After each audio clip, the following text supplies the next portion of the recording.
Hi guys, welcome back to our channel. We're finally out of hibernation. I know we haven't made a lot of videos or posted a lot of videos. We moved back to our home state and then the microphone messed up. We ordered the microphones on Amazon. They didn't work. And so now we're just going to make the video like this. So bear with us with that type of muffled sound. But Haley, what are we going to be making today? So today we're going to be making some homemade cinnamon rolls. These are so good.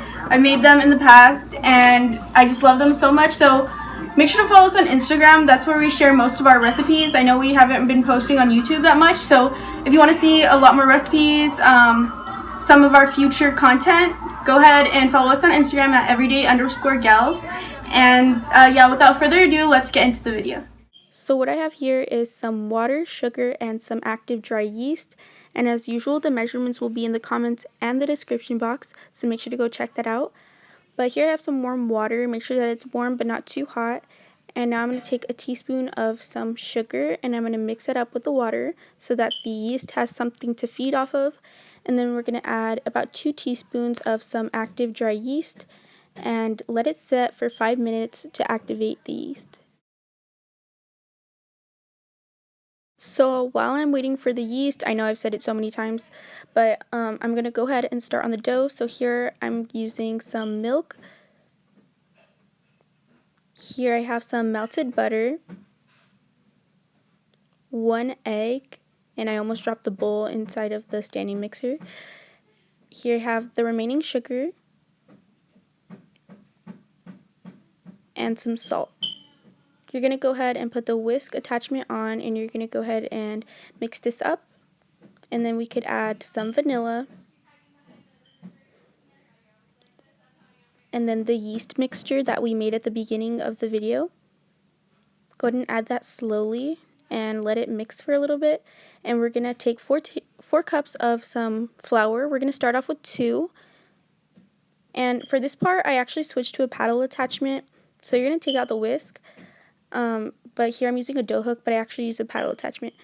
It made it a lot easier. So just go ahead and let that mix. And after it's done mixing, you could add the remaining 2 cups of flour.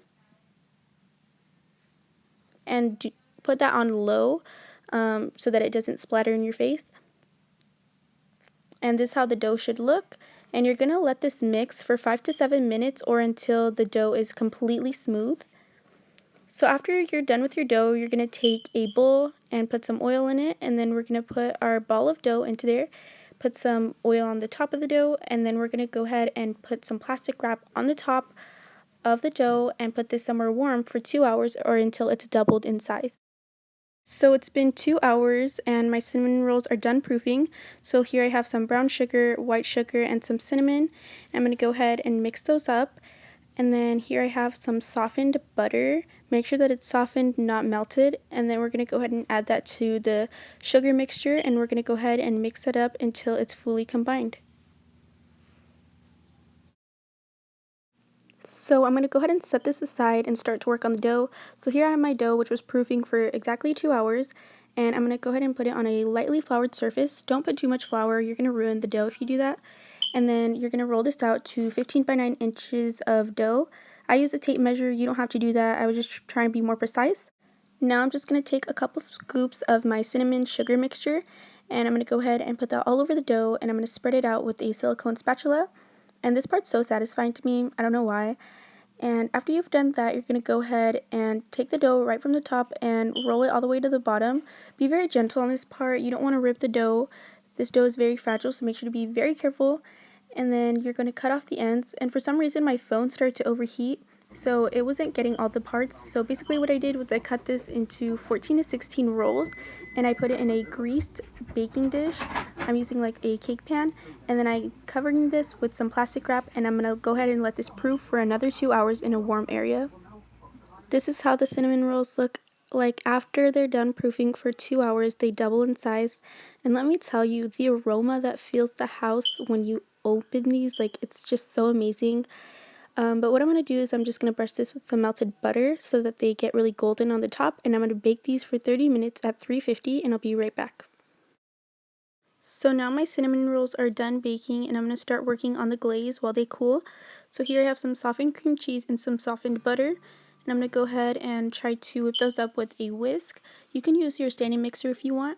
And now I'm going to take some hot milk and I'm just going to go ahead and you're going to only use a little bit and you're just going to want this to become like really creamy.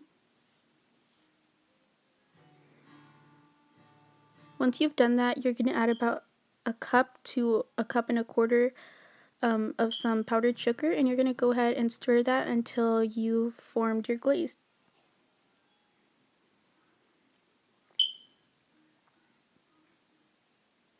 This is how it should look. And now we're going to go ahead and start taking some and smearing it on the top of our cinnamon rolls. This is how they look when they're done. They're so buttery and it's like, oh my gosh, so hard to explain. You just have to try this recipe. So I'm going to go ahead and smother that in the glaze, and then I'm going to go ahead and serve up. So this is the finished product. It's so beautiful, and of course I had to like smother it in glaze. And if you could only like smell my house right now, it smells so good. It smells like Cinnabon at the mall. There are layers to it. It's so fluffy. This is so bomb. Like, I can't. So I'm like telling you, you have to try this. Like, there's no option. You have to try this. It's like incredible. And my mom's eating it right now. It tastes like I worked all day for this. To have it whenever, it's so good. Tag us on Instagram and show us your creations of this recipe. It's so good. And like I said before, all the measurements and the written recipe is in the description box and the comments. Cheers!